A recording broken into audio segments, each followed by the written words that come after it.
Greetings and welcome back to another reflection video for surviving Mindcrack Island. This video is covering the reward challenge that occurred on what I'm calling day 9. Just a quick reminder of the video schedule. The official Mindcrack episode 6 aired on April 15th. It covered 2 days, which what I'm calling day 9 and 10. Day 9 was a reward challenge, which I'm going to talk about today. And day 10 was the immunity challenge and a council, which I will be showing you my point of view on Monday the 18th and talking about on the 19th Tuesday. And then the official episode 7 will come out for day 11 plus, beginning on Friday, April 22nd. Okay, so I'm going to cover in this video a quick recap of day 9. I'm going to touch on 2 other point of views that I saw, and then do an update to my hit list this time and some shout outs. Pretty straightforward, pretty typical. First thing I want to do is I want to show you, oh, I'm actually trapped in here. So we're going to break this. It is actually day outside, and this canopy that we are under is completely dark. So this is about what the view looked like from my point of view. In fact, I would say it was even a little bit darker on my... Oh, those aren't even skeletons. On my old setup. And I must have it on peaceful right now. But the map itself was definitely not on peaceful. It was on... Oh, and look at this awesome dude hanging in a cage here. That's great. I love that detail. This was built, as all the sets were built, by Blame the Controller's build team, the Broken Buttons. I don't believe they're making maps anymore. I do know what a couple of the members of Broken Buttons are up to. And unfortunately, BTC has bowed out of Mindcrack. But, you know, as a personal friend of mine and as somebody who helped make this awesome map, I'll always be grateful to them. So anyway, day 9 started off with us playing in the waves, the water waves on the way back from our tribal council. And it's something that we had been looking forward to doing for quite a long time. It was a nice bonding moment to break up the tension.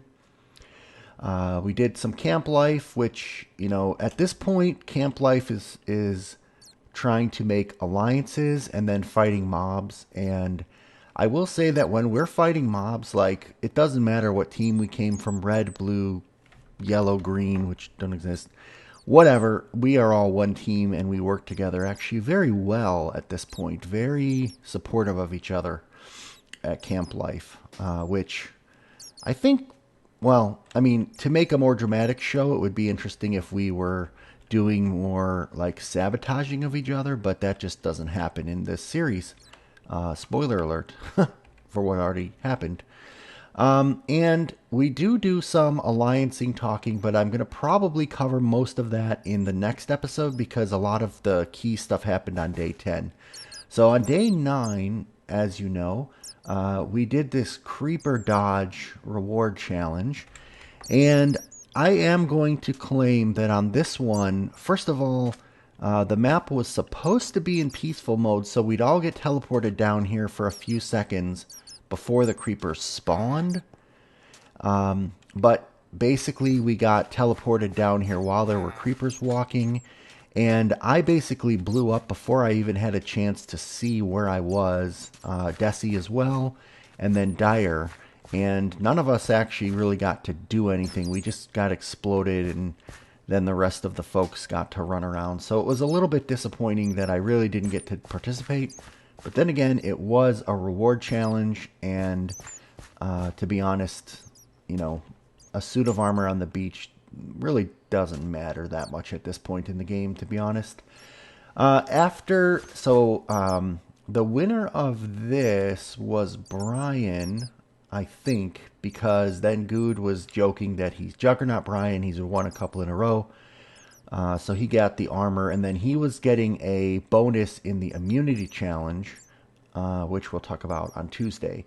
You can see it, of course, in the the main episode or in his point of view if he puts one out, etc.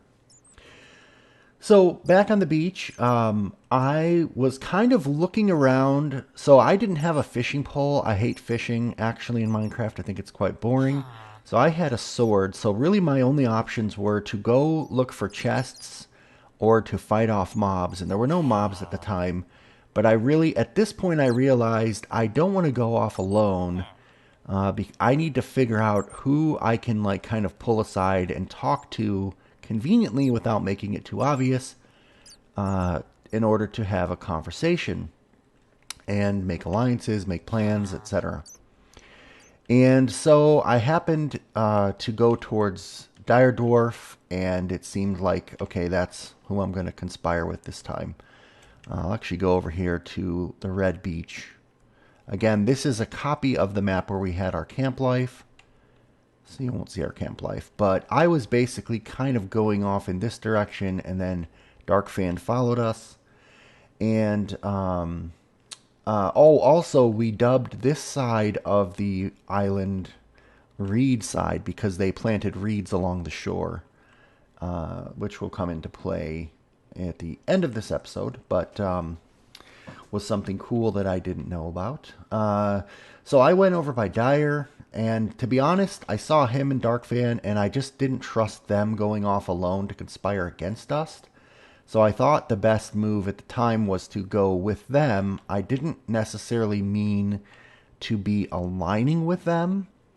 As you know, I was already planning to... My whole goal this day was to vote Dire Dwarf off at any cost. He was the strongest threat at this point. And I was going to do that no matter what conversations I had. I guess, meaning if some really big evidence came to light, but I didn't. So, and then once I kind of conspired with them via a book that you can see in my point of view, again, I didn't verbally commit anything, but you could definitely interpret what I said as going along. And then I was trying to figure out by coming over here, because the red team and Honey were fishing over here.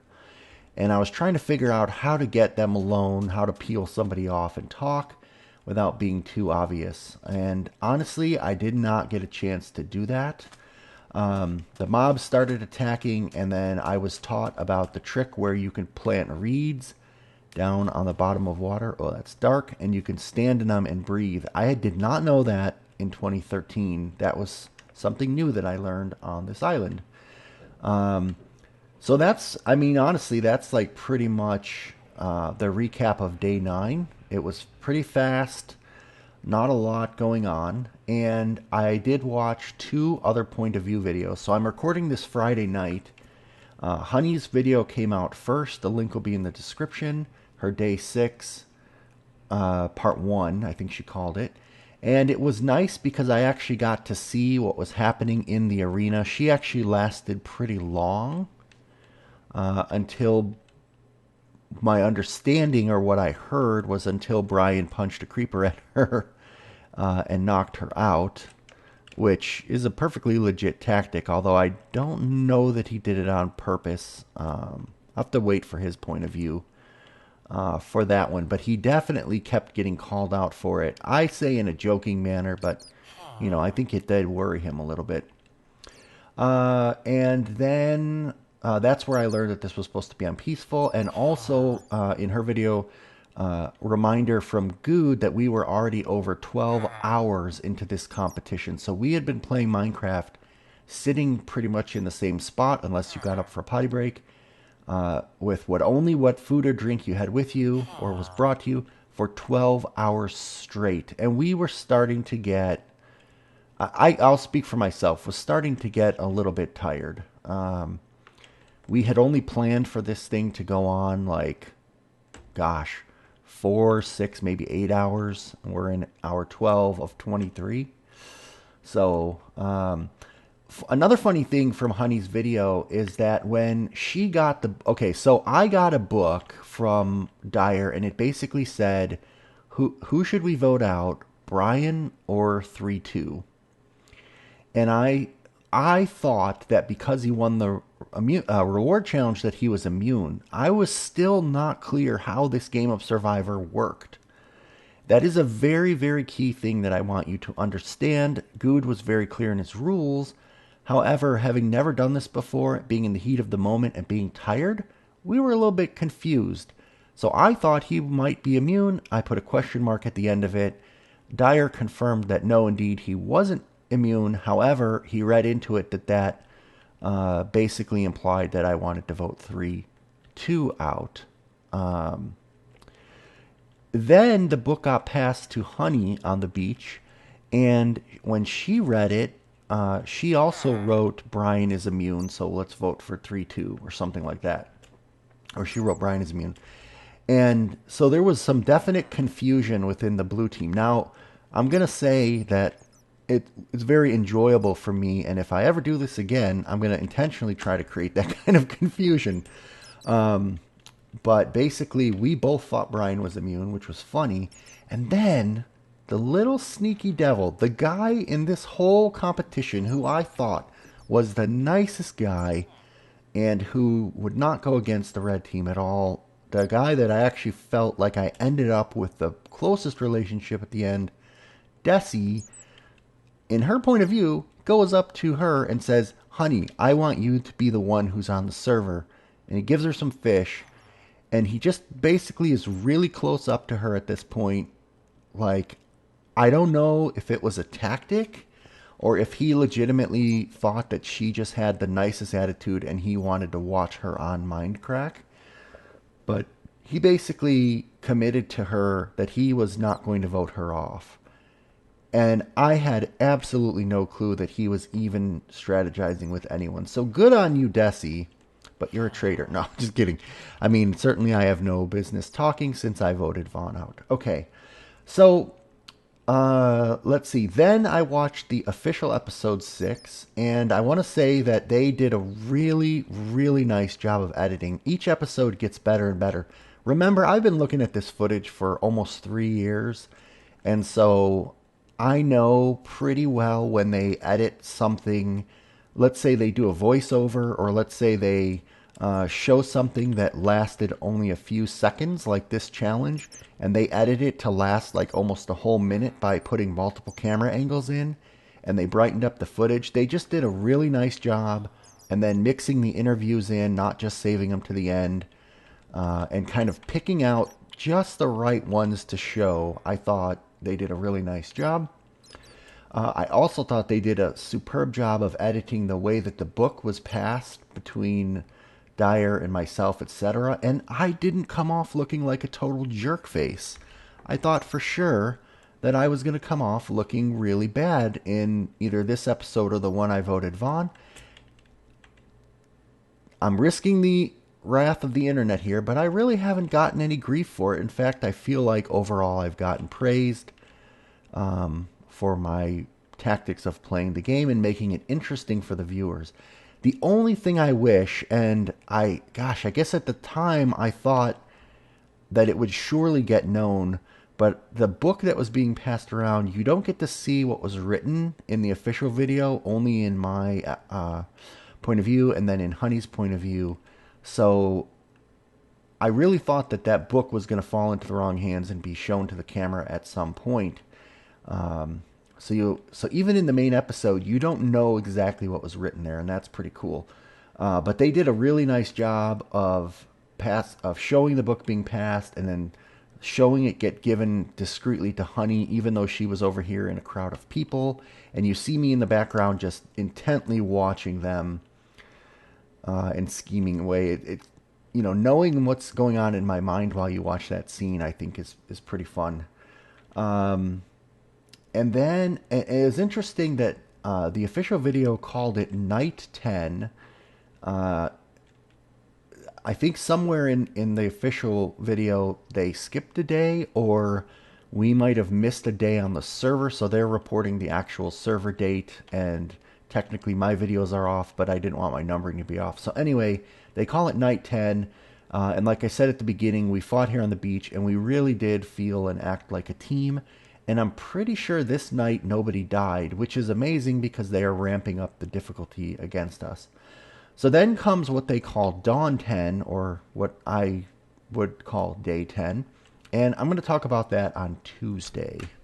As far as my hit list goes, let's see who is still in. So from the blue team, we have Dire Dwarf.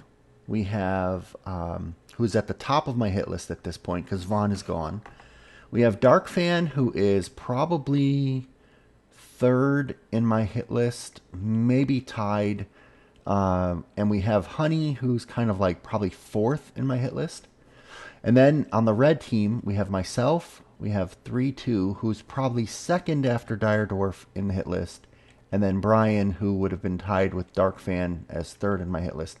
Although, if I had this to do all over again, Brian would be at the top of the hit list. So you'll have to see, in my point of view on Monday and my commentary on Tuesday, who I voted for and how that all worked out. But if you've seen the episode 6, you already know who was voted out this week. And my hit list adjusts accordingly. We'll cover that on Tuesday. Okay, so I'm going to give a couple shout outs. First for folks on YouTube and then folks on Twitter who I honestly have been neglecting. First, we have Bookworm2692 who comments on my left-handedness. In Minecraft 1.9, there is a setting... it's under skin customization. You can change main hand to be left or right. It's defaulted to right. I like to put it in the left hand, and the reason I like to put it in the left hand is because when you hold a sword, which is what I typically walk around with, or a pick or whatever, you are typically using your left mouse button to use it. And in the offhand is an item that you typically will right-click to place. So, for example, I'm right-clicking, so the fence is on the right in my offhand. I'm left-clicking, so the sword's on the left. It's purely a visual thing for me, but it does actually help me build and things like that quicker. And I could probably get used to it the other way, but it just feels right when I look this way, and I'm right-handed in real life. So anyway, that's not really anything specific to do with this contest, but it is something specific to do with what you see in these reflection videos. So then the next person I'll give a shout out is Freddy Yellow. He asked who nominated me from the Mindcrack team to join this competition. It was Blame the Controller. You can hear a little bit more about that in my Day 0 video if you'd like to. Amos, I think is how you pronounce it, commented, I had a question last week as far as who Desi voted for, and he kind of figured it out that Desi must have voted for 3-2 because Darkfan helped him on the beach. And I think Desi is doing a lot more scheming than I gave him credit for last time. So DXOS3 said that he enjoys watching these reflection videos, digging deeper into the tactics and strategy that are being employed. Your comment, sir, or possibly ma'am, but probably sir, is exactly why I'm doing these. Even if only one person enjoys these reflections, I feel like these videos are worth it. So thank you for watching. Professor Whom gave me a really good reminder / correction. I said in my last video that Brian, or Dr. Brian Lorgon111, that his skin is Bob the Builder. It is not. It is just a generic coal miner.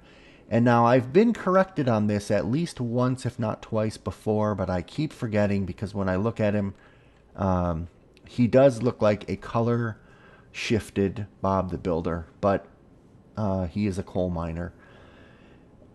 And then Nick Dean. So the reason I'm flying over this box is that when I showed the immunity challenge last time, you saw this box in the background. And I didn't mention it because I know what it is and it's in all of these maps. But he said, oh, is that a clue? Since you didn't mention it, it comes into play later. And that means you're going to survive a long time. It's not a clue.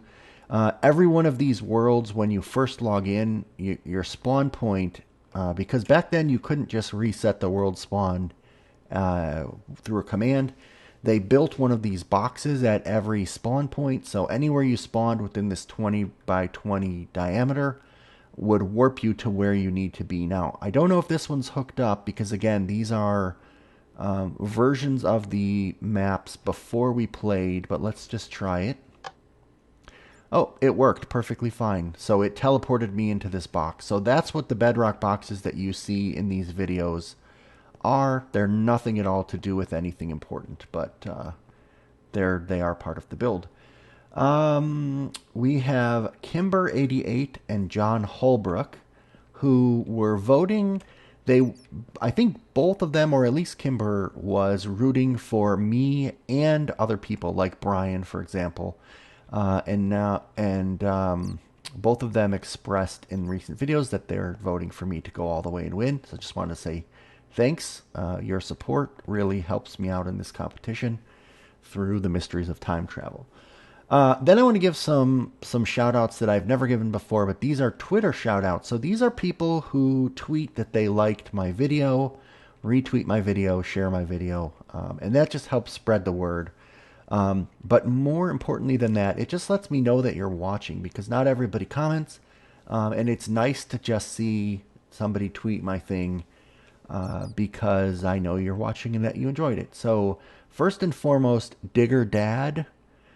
Digger Dad is a name I'm actually slightly familiar with from for a while now in Minecraft. I've never talked to this person, but I've seen their tweets before for sure, and has been tweeting out my videos every episode, so thank you very much. AB and Junior, or JR, also tweeted. Jeff Yellow tweeted, and then Bake Puff, I think, must be new to my channel, because they tweeted all of my Mindcrack episodes in one day. They must have binge watched them, or at least that's what I'm telling myself. Thank you guys so much for your support and just for saying hi. I really do appreciate it. So that's about it for today, honestly. You'll see my point of view again on Monday for the Immunity Challenge and the Council. Then you'll hear my perspective on Tuesday. Until then, remember that you can go to the Mindcrack subreddit and you can discuss what you've seen, predict what's going to happen next, what's going to happen at the end of the contest, who's going to win it, all that stuff. And if there's anything that you guys, last but not least, want to know about, any questions you have about what's come before or what's to come, whatever, about me, about my channel outside of this, about what I'm thinking about, potentially, if I win, doing on the Mindcrack server, etc., put it in the comments. I would just love to hear from you. Or even if you don't have a real comment, if you just want to say hi, if you watched it this far, I'd love to know that you did. And if you haven't already watched the other points of view, I do encourage you to do that. I'm still finding interesting things that I didn't get capture. And if you didn't watch the official video, I absolutely do recommend you do that. At this point in the game, I'm pretty sure that if you, you know how it works. So that's all I've got to say, and I'll see you again in a couple days. Thanks for watching.